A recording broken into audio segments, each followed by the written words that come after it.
깊이가 다른 경제 컨텐츠 3프로TV 오늘 아침 라이브 정영진 이주호입니다. 네, 8월 12일 화요일 순서 시작하겠습니다. 네. 미국 상황이 뭐 굉장히 심각하게 가는 모양이에요. 예, 우리가 그냥 여기에서 멀리 뉴스로 접하는 것보다 네. 현지 상황은 훨씬 더 심각한 것 같습니다. 그 총격 사건 말씀하시는 거죠? 네. 뭐 그런 것도 있고 하여튼 지금 워싱턴 DC 치안에 뭐 군을 투입한다 이런 네네. 얘기가 있어서 아마 그렇게 억지로 뭔가를 막 한다고 하는 게 뭐 이렇게 하면 될 것 같고 저렇게 하면 될 것 같지만 세상이 또 그렇게 되지는 않잖아요. 그래요? 뜻하는 대로만 되지는 않아요. 네. 그래서 순리를 좀 너무 거슬렀던 게 아닌가 생각이 좀 들고요. 여기서 또 어떻게 잘 대처하는지는 네. 또 우리들의 몫이겠죠.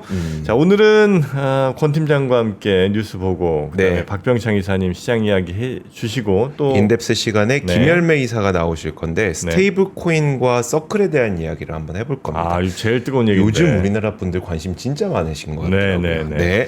그 이야기는 저희가 이따 심층 인터뷰 시간에 같이 나눠보고요. 먼저 뉴스부터 살펴보겠습니다. 권순우 취재팀장 어서 오십시오. 어서 오세요. 안녕하세요. 3프로TV 권순우 취재팀장입니다. 네, 반갑습니다. 네. 미국도 문제인데 어제 화장품 엄청 많이 빠졌더라고요. 그러니까요. 어제? 네. 아, 저나 그래? 이쪽 기자는 화장품 네. 되게 좋아하는데 네. 그 실적이 뭐 잠시만요. 어제 이거 좀 잠깐 말씀드려도 괜찮을 것 같긴 한데요. 네네. 시간 별로 없나? 그 실리콘 2가 매출이 46%밖에 증가를 안 했다 그래가지고 뭐 얼마나 증가할 줄 알았는데.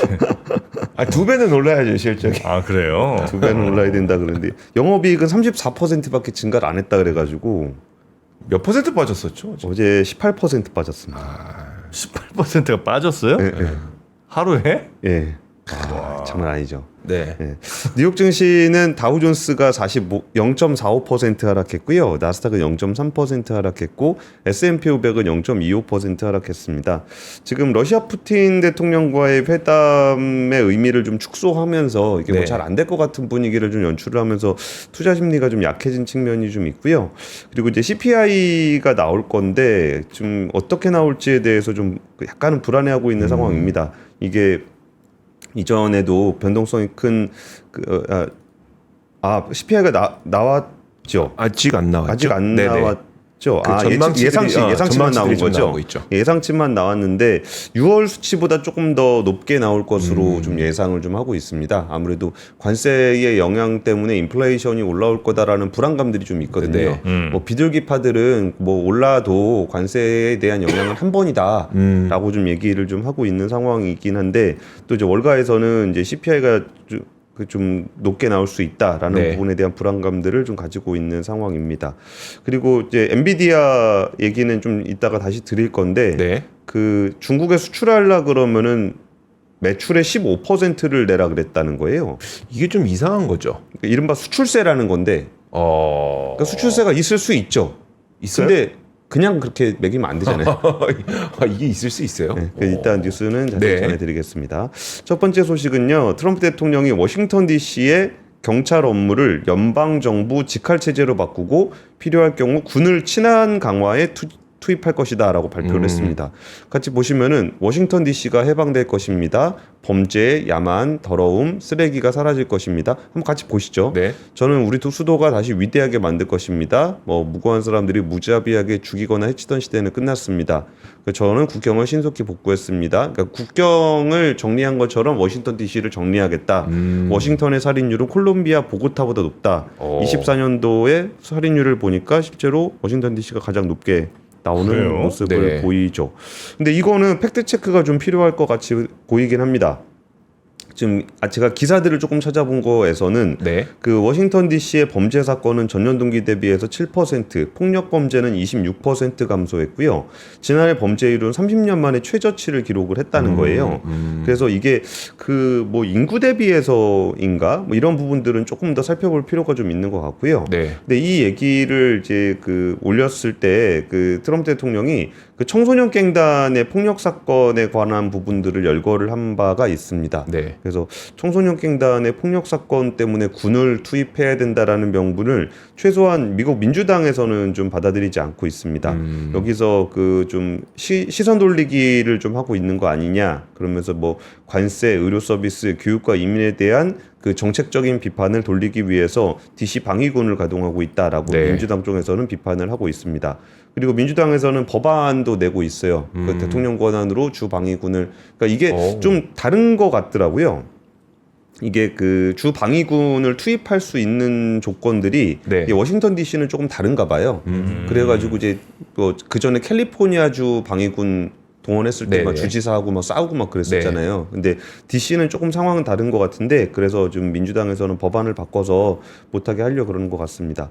근데 이게 일종의 그 우리나라로 치면은 일종의 그 계엄령 같은 거거든요. 그렇죠. 마샬로우죠. 네. 마샬로인데 그게 이제 뭐 외부의 공격 때문에 그러냐, 아니면 내부의 치안 때문에 그러냐, 뭐 이런 거의 차이는 있을 네. 텐데 마샬로에 가까운 조치입니다. 근데 진짜 미국이 마샬로를 해야 될 정도 상황인지에 대해서는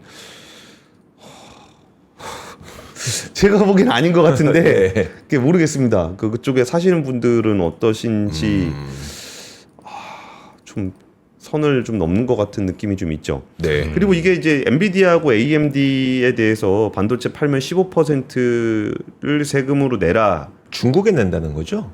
아니죠. 엔비디아하고 AMD 보고 내라 그런 거죠. 그러니까 그 엔비디아와 AMD가 중국에 내라. 아니죠. 아니에요? 미국에 내라. 미국에 내라요? 네, 네. 어. 수출세의 개념인데, 네. 근데 수출세, 그러니까 세금이라는 거는 법률에 의거해서 내는 거지 정부하고 협상을 해서 내는 게 아니잖아요. 네. 근데 자국 기업에 대해서도 그 지금 15% 세금을 내라. H20하고 AMD MI308 이거 둘 다 좀 성능 좀 낮춘 칩이거든요. 네. 근데 이것도 참 특이하죠. 이게 외국 기업이 미국에 진출할 때 세금을 걷는 게 관세잖아요. 네. 근데 그 부분들이 아니라 반대로 미국 기업이 중국에다가 판매를 할 때 세금을 내라는 건데 이게 약간의 그 이벤트들이 좀 있었어요. 그 중국하고 협상을 하면서 히토류 받아줄 테니까 네. 우리 저기 반도체 수출해줄게 뭐 요걸로 협상을 했잖아요. 그 이후에 안 풀어줬습니다. 안 풀어주고 계속 있다가 그 젠슨항 CEO를 한번 만났었어요. 네. 만난 이후에 이게 풀어줬는데 그때 25% 협상이 있었던 것으로 미국 언론에서는 좀 추정을 좀 하고 있습니다. 근데 이 부분에 대해서 뭐 사실 그냥 계산기만 두드려 보면 뭐 엔비디아도 손해 보는 건 아니다라는 얘기를 하기는 해요. 네. 왜냐면은 일단 엔비디아가 1분기에 46억 달러 정도 매출을 H20으로 올렸는데 대중국 수출 중단으로 한 25억 달러 정도 매출 손실을 봤었다는 거예요. 네.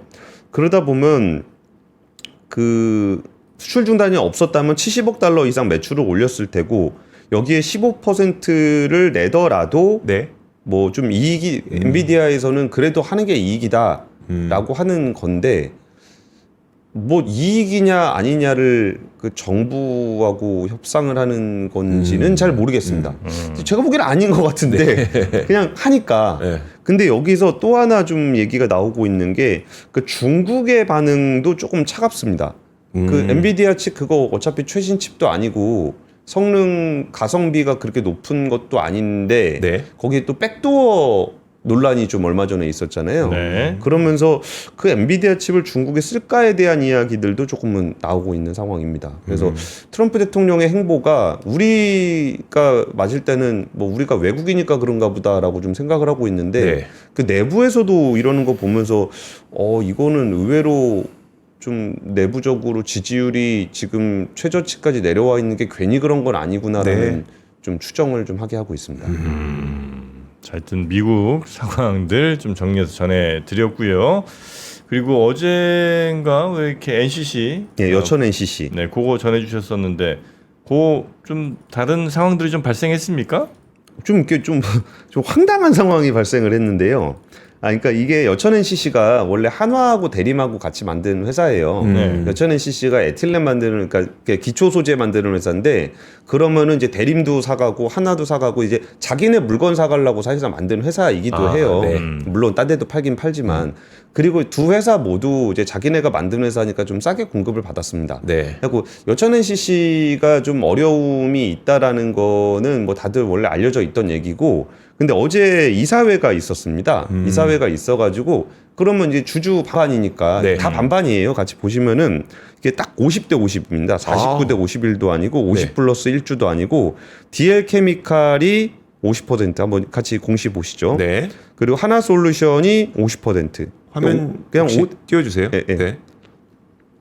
그냥 5대5로 돼 있거든요. 네. 그러니까 이게 자금 지원을 하는데 한 3천억 정도가 부족하다는 거예요. 네. 그래가지고 그러면 1,500억 내면 되지 않겠냐. 그리고 이번에 2천억 증자 뭐 하면은 2천억 하면 되는 거 아니냐. 그래가지고 그냥 양쪽에서 일단은 아예 어려운 건 어려운 건데 네. 구조조정을 하려 그래도 이제 당장 이번 달 말에 돈이 빵꾸가 나는데 그래도 한화하고 대림이 대주주인데 네. 얘를 그냥 바로 디폴트로 보내진 않을 거다라는 게 일반적인 추정이었어요. 네. 근데 의외로 진짜 대판 싸웠더라고요. 아, 하나랑 대림이요? 예, 예. 오. 그러니까 한화에서는 네. 일단 돈 넣고 시작하자라고 하는 건데 대림에서 지난 7월 30일에 양측 경영진이 만났는데 DL 이해욱 회장이 네. 내가 만든 회사인데 신뢰가 안 간다. 나 이 회사에서 원료 공급 계약 안 할 거다. 아. 여천 NCC가 뭐 살아날 수 있겠냐. 뭐 디폴트에 빠져도 답 없는 회사에 돈을 꽂아낼 수 없다. 네. 뭐 이런 얘기를 좀 했었고, 뭐 김종현 대표도 이거 워크아웃 갈 거다. 워크아웃 가야 된다 이거. 그리고 석유화 구조조정이 이재명 대표의 공약이다. 뭐 이렇게 얘기를 했었고, 네. 한화에서는 주주 지원을 안 하면 이거 디폴트인데 이거 디폴트 해서 되겠느냐. 네. 라고 좀 얘기를 좀 하고 있었습니다. 근데 이게 저는 참 얘기가 좀 이상했던 게 그 DL에서 했던 얘기가 뭐냐면은 아니 3월에 증자를 한번 했는데 네. 연말까지 괜찮다더니 왜 3개월 만에 상세한 설명 없이 또 지원을 하라 그러냐. 이 거짓 부실 경영은 주주와 시장을 기만하는 행위다. 네. 이 누구한테 하는 얘기일까요 이게? 이게 경영을 누가 하는데 이게 지금? 그 DL하고 한화하고 한다니까요?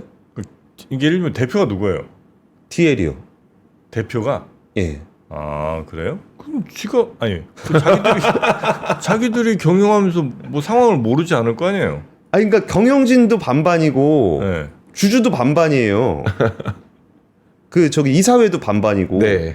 근데 이게 누구하고 얘기를 하는 거지라는 생각이 좀 들었습니다. 스스로. 예. 그래서 이 부분들이 이게 왜 이런 얘기가 되는 거지를 좀 이해하기가 어려운 네. 그런 상황이 됐습니다. 그리고 어쨌든 자금 지원을 하기로 했는데 이제 한화에서는 아직은 잘 못 믿겠다는 거예요. 네. 그게 그 DL 케미칼이 증자를 한 거지. DL 케미칼이 여천 NCC를 지원하겠다는 얘기는 아직 없지 않냐. DL 케미컬은 어떤 관계입니까? 그러니까 DL 케미칼이 모회사예요. 그러니까 DL 케미칼하고 하나솔루션하고 여천 NCC의 모회사인데 네. 그러니까 주식분을 반반 가지고 있는 건데 DL 케미칼이 증자를 받은 거예요. 그러니까 네. 실탄을 쟁여놓은 거지. 네. 근데 걔를 쏠지 안 쏠지는 모르겠다. 뭐 네. 이런 얘기가 있었어요. 그리고 중간에 또 저런 얘기가 있었습니다. 이렇게 아니 한화 쪽이 자꾸 싸게 가져가려고 그런다. 원료를요? 예, 예. 네. 그래갖고 그런 부분들이 DL에서 좀 지적을 했어요. 그래가지고 그러면 안 되지. 안 되죠. 그리고 하나가 근데 또 많이 가져가긴 합니다. 네. 근데 많이 가져가면 원래 좀 더 싸게 가져갈 수는 있거든요. 네. 근데 그 얘기도 좀 알아보니까 하나 쪽의 주장은 그 싸게 공급받는 문제 때문에 올해 초에 법인세 추징금을 한 1,000억 원 정도 부과를 받았다는 거예요. 네. 그러니까 이거를 이제 계열사한테 싸게 공급받으면 그것도 이제 뭐 탈세의 네네. 대상이 되는 것 같아요. 그래가지고 이렇게 추징을 받았는데 그 추징금의 96%가 대림에서만 가져가는 제품이라는 거예요. 그러니까 대림이 더 싸게 가져갔다는 얘기네. 대림이 더 싸게 많이 가져갔다는 얘기죠. 근데 지금 대림이 한화가 싸게 받아가니까 이 경영이 불투명해서 자금 지원을 못하겠다 이렇게 얘기를 하고 있는 거거든요. 자기 자신에게 한 얘기네요. 아니, 그래가지고 이게 왜 이런 상황이 되는 건가? 네. 그러니까 어쨌든 여천 NCC가 상황이 안 좋으니까 대림에서는 지원을 하지 않으려는 네. 명분을 만들고 있는 것 같아요. 그래서 그럼 워크아웃을 가든 법정 관리를 가든 이게 좀 문제가 될 수 있잖아요. 네.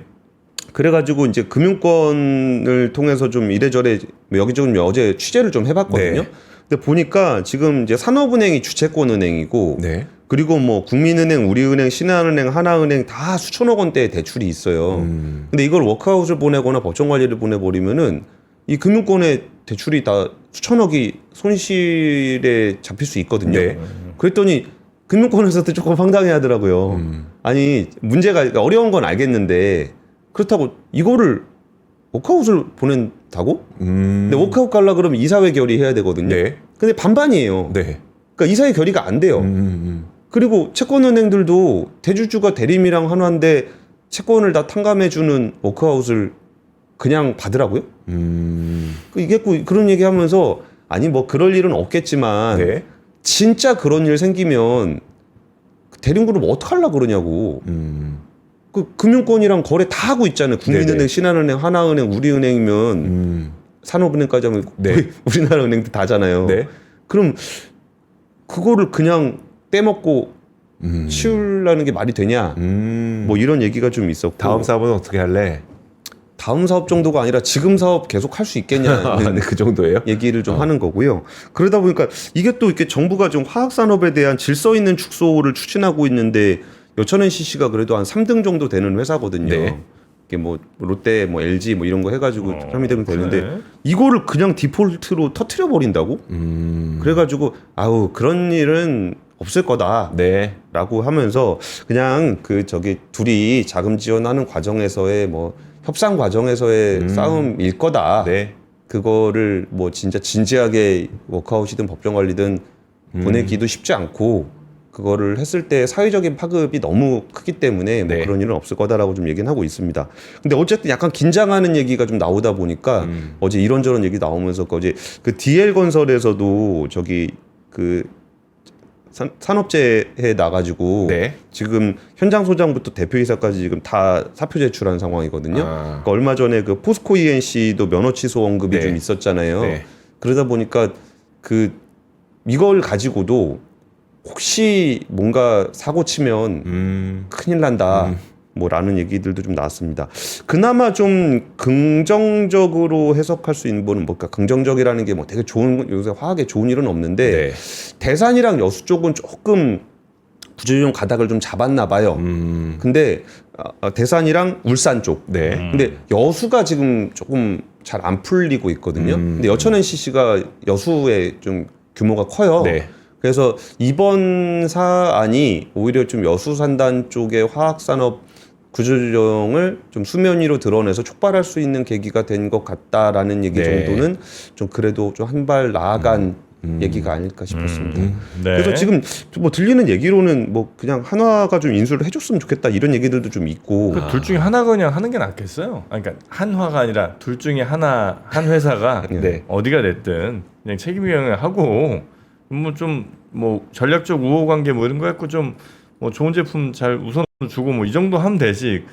그걸 뭐 둘이 같이 경영하다 보면 뭐 서로 지금 책임 미루고 뭐 이러고 있는 거 아니에요? 아니 그리고서 뭐 얘기 나왔던 게 뭐 그런 것도 있었습니다. 이제 한화 쪽에서도 뭐 아니 DL이 25년 동안 여천엔 CC에서 2조 2천억 원을 배당을 받아가고서 1,500억 지원을 거부하다가 부도 위기를 일으키면 되겠느냐 뭐 이런 얘기를 좀 했거든요. 네. 근데 그 DL이 2조 2천억이나 배당을 받아갔어라는 생각이 드는데 이 얘기를 한 한화도 2조 2천억 받아갔습니다. 그래갖고 이게 좀 아쉽죠. 이게 아까 정프로님 말씀대로 네. 이게 책임 경영이 필요한 상황에서 5대5가 돼버리니까 이런 게 생기는 건데 근데 설사 한 군데가 좀 가져가더라도 그럼 가져가지 않는 쪽이 손 털고 끝내면 안 되죠. 네. 네. 그냥 좋을 때는 배당 다 받아가고서 나중에 떨어지고 나니까 네가 다 지원해라 하면서 손 털고 나가는 거는 좀 안 되기 때문에 이 갈등은 지금 당장 그 자금 필요한 부분들은 봉합을 하더라도 네. 꽤 오랫동안 이어갈 것으로 보입니다. 네. 자, 그리고 세 번째 뉴스도 가보겠습니다. 예, 그 세 번째 뉴스는 그 베트남 그 서열 1위 또럼 베트남 공산당 서기장이 정상회담을 이재명 대통령과 가졌습니다. 네. 그러면서 2030년까지 양국의 교역 규모를 1,500억 달러, 약 208조 원까지 끌어올리기 위한 노력을 한다라는 내용인데요. 그 또럼 서기장의 방문은 이재명 대통령 취임 이후에 첫 번째 국빈 방문입니다. 아, 네. 네, 생각해 보시면은 다른 나라 정상이 우리나라 왔다는 그러게. 얘기 못 들어보셨죠? 네. 예, 또럼 서기장이 이번에 첫 번째 방문입니다.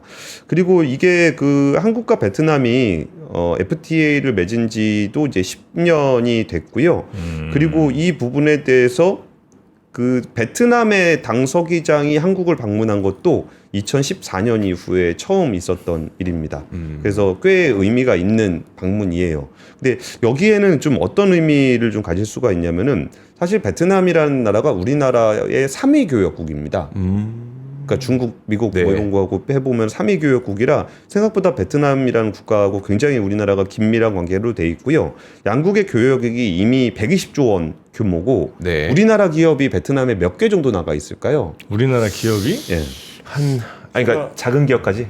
뭐 이래저래 다 해서 이래저래. 대통령실이 공식 집계해서 발표한 내용으로 네, 보면 네. 제가 1,200개까지 한번 세봤었거든요. 예, 예. 거기서 한 조금 더 하셔야 될 겁니다. 조금 만 더. 개.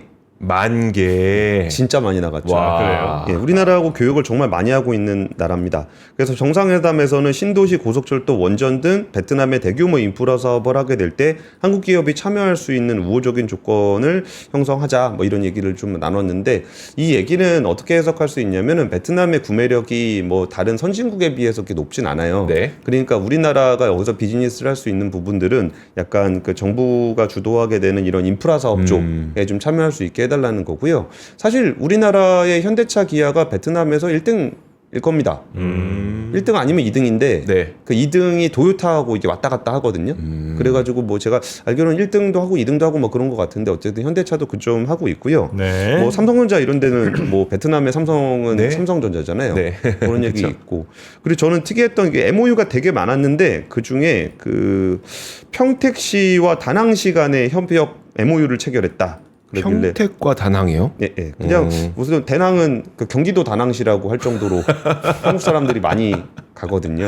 그래서 근데 저는 여기서 어떤 의미를 좀 부여하고 싶었냐면은 지금 미국이 국제질서를 바꾸고 있어요. 네. 트럼프 라운드를 형성을 하면서 미국을 상대로 교역을 하던 많은 나라들이 좀 굉장히 좀 어려움에 처해 있습니다. 네. 그 상황에서 지금 한일 FTA 얘기도 좀 나오고 있거든요. 이제 한일 국교 정상화 60주년이에요. 네. 그러면서 미국이 어떤 보호무역주의를 선언하는 이 상황에서 나머지 국가들 간의 관계를 어떻게 맺어갈 것인가가 지금 앞으로 한 20년 동안의 국제 질서에 굉장히 큰 영향을 미칠 겁니다. 네. 근데 거기에서 지금 일본과의 관계를 어떻게 가져갈 것인지 우리하고 교역국인 베트남과의 교역 관계를 어떻게 가져갈 것인지 어쩌면 베트남이랑 경쟁국이 될 수도 있습니다. 이게 왜 그러냐면 네. 우리나라 기업들도 베트남에 많이 나가 있는 이유가 인건비 문제가 있잖아요. 네. 그러면은 근데 베트남은 우리나라보다 관세가 높아요. 네. 그러면 어쩌면 리쇼어링을 해야 될 수도 있습니다. 베트남에 있는 것들이 베트남에 있는 한국 기업이 네. 다시 돌아올 수도 있어요. 네. 그 공장을 두고 우리나라하고 베트남, 한국 기업을 두고 우리나라하고 베트남이 경쟁을 해야 되는 상황이 될 수도 있고 네. 어떤 다른 분야에서는 또 협력을 해야 되는 상황. 중국과의 관계를 좀 거리를 벌리기 시작하면서 베트남이랑 관계를 우리가 더 공고하게 가져가야 되는 방법 그런 질서도 만들어질 수 있습니다. 네. 그래서 이번에 베트남과의 관계는 굉장히 한번 다시 지금까지 어떻게 지내왔는지 앞으로 어떻게 가야 될지에 대해서 좀 면밀하게 검토할 필요가 있는데 이번에 진짜 많이 왔어요. 장관만 8명이 왔습니다. 그쪽에서. 네. 그래서 경제부총리, 재무장관, 산업부 장관 면담, 산업부 장관, 재무장관, 국방부 장관 간 면담 등 장관회담도 연이어 일례로 벌어지기 때문에 지금 이게 얼마나 중요한 시점인지 양국이 모두 진지하게 인식하고 있는 것 같습니다. 근데 뭐 베트남이 인구가 한 1억쯤 되니까 또 베트남도 네. 만만치 않잖아요. 또 거기 굉장히 젊잖아요. 그쵸. 사람들이 되게 젊으니까 아마 앞으로 뭐 잘 갈 것 같은 느낌은 좀 있어요. 베트남이란 나라 자체가. 예. 네, 그래서 그런 나라와 또 함께 잘 우리의 또 여러 산업들을 발전시키는데 뭐 협력을 할 부분이 가능성이 많을 좀, 겁니다. 네, 좀 예. 많을 것 같아서 좋긴 하네. 베트남 가봤어요? 저 베트남 되게 좋아했어요. 아 그래요? 자주 갔었어요. 그래서 다낭만 한 3번 갔나? 4번 갔나? 경기도 다낭 많네. 한국 분들 진짜 많으시고. 아, 예, 그쵸. 마담란 아시죠? 네? 그 한국인들이 제일 많이 간다는 식당이 다낭 그 시내 한가운데 있는데 네. 거기도 진짜 맛있거든요. 마담남. 뭐 파는데요? 진짜 그 뭐죠? 그 되게 그 구워 갖고 간장 찍어 먹는 거 그거 있잖아요. 그래요? 뭐지? 그 갈비? 빠세요? 됐어. 고기. 거기는 안 가봤구나. 그 어디요? 그 베트남 다낭 한가운데 그 또 귀빈정이라고. 거기 진짜 맛있어요. 거기 소 안창살 양념구이. 그렇죠. 그거 그거 먹잖아요. 예. 야, 그래서 한번 또 구워봤습니다. 예. 뭘로 구웠나 한번 봐야겠네. 정프로님 소고기 예민한데. 후라이팬에 구우셨대. 프라이팬에 구웠는데 일단 고기의 크기부터 보여드리겠습니다. 저는 이렇게 포장된 이런 가공육 있잖아요. 고기가 작을 경우, 그러니까 우리가 뭐 이렇게 사투리를 조사놨다고 하는데 조사난 고기를 되게 싫어하거든요. 근데 이거 보세요. 고기 크기가 제 손바닥만 해. 이거 제 손바닥에 딱 붙인 건데, 물론 손바닥은 약간 오반데 굉장히 큽니다. 이 고기 이 정도 크긴 돼야죠, 고기가. 그렇지 않습니까? 됐다. 이건 사도 되겠다. 네. 괜찮아요? 합격. 합격. 정프로님 진짜 까다롭다고 소고기는 표정이 달라.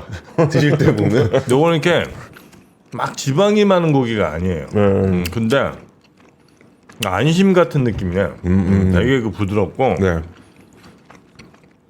여기 이제 안창살이거든요. 안창살. 안창살. 네, 안창살. 안창살 좀 비싸죠. 특수 부위잖아요. 특수 부위죠. 요게 이제 양념구이로 되어 있습니다. 그래서 600g짜리 2팩 1.2kg. 네. 그런데 저희가 39,000원. 1.2kg에 39,000원이면 돼지고기 앞다리살 정도 느낌 아닌가? 두근이죠, 두근. 두근에 39,000원. 백류사는 그 삼겹살도 그죠? 그러네요.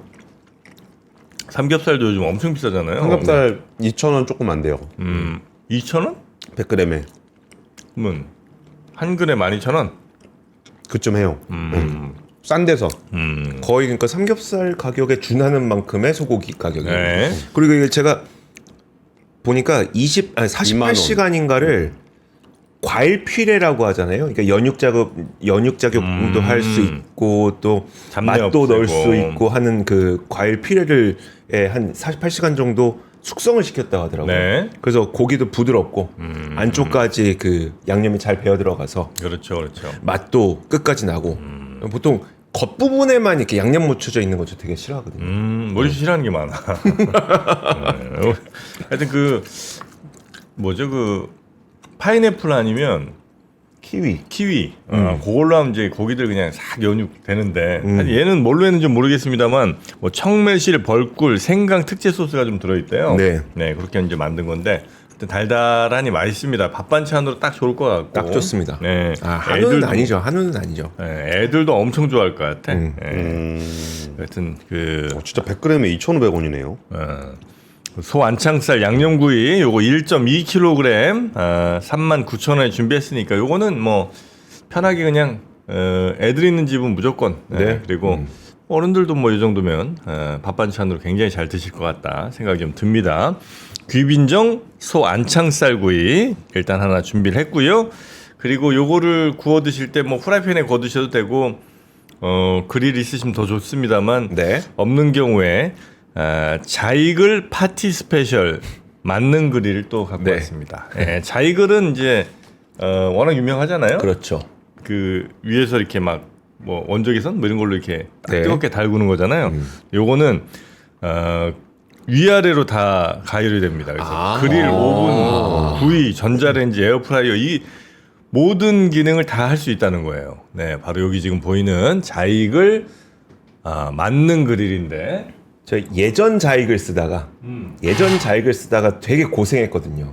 위에서만 하는 거? 위에서만 나오니까 눈은 부신데 시간이 오래 걸려서 고생했는데 좀 오래 걸렸어요. 오래 걸렸었어요. 근데 지금 말씀하신 것처럼 아래에서도 구워주고 위에서도 구워주고 그럼 훨씬 낫겠네요. 그렇죠. 그래서 요거를 이제 상하부 이중 가열 구조로 또 냄새 없이 숯불구이처럼 맛있게 조리할 수 있는 그런 자이글이고요. 여기 이제 자이글의 기술력이 아주 그냥 총집결된 또 좌우 회전도 가능해요. 저게 좌우 회전도 가능하고 상하부 이중가요로 균일하게 열이 전달되기 때문에 고기 네. 같은 것도 훨씬 더 맛있게 구울 수 있고 야채 같은 거, 아. 예, 버섯, 뭐 대파 뭐 이런 거 쭉 넣고 구워 드시면 아주 맛있습니다. 네. 네. 막 안 뒤집어도 되겠네요.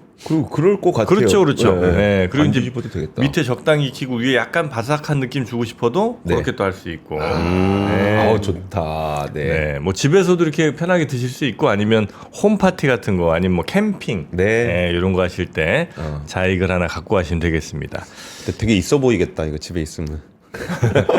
아 근데 이제 한 가족 정도 드시기 진짜 딱 좋겠네. 예전에 부피가 되게 컸던 기억이 있긴 있는데 옛날에 이게 동그랗게 그죠? 동그랗게 해서 네. 근데 이거 좀 크기도 컴팩트해서 좋네요. 네. 아. 자익을 상위에 올려놓고 먹기도 아주 좋은 아하. 보온용으로도 딱 좋습니다. 네. 그리고 요거 이제 활용 잘하시는 분들은 튀김 같은 거 있잖아요. 튀김이요? 네. 튀김 해놓은 거를 여기다 올려놓고 그 위에만 이제 빛을 쏘이는 거죠. 오. 네, 그러면 튀김도에 조금 시간 지나면 이렇게 눅눅해지죠. 맛없어지잖아요. 네. 근데 그것도 이제 드실 때 아주 맛있게 좋네요.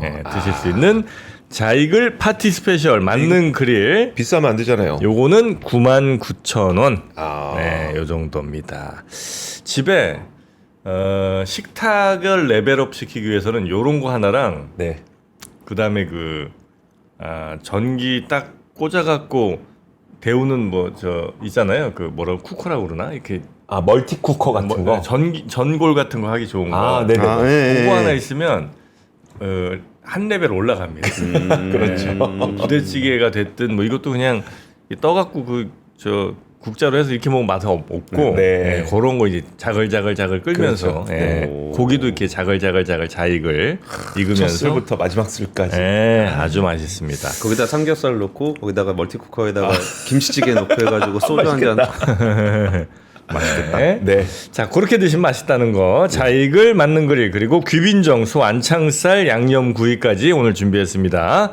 네, 필요하신 분들 가져가시기 바라겠습니다. 자, 권 팀장님 고생 많으셨고요. 내일 뵙겠습니다. 예, 내일 고맙습니다. 뵙겠습니다.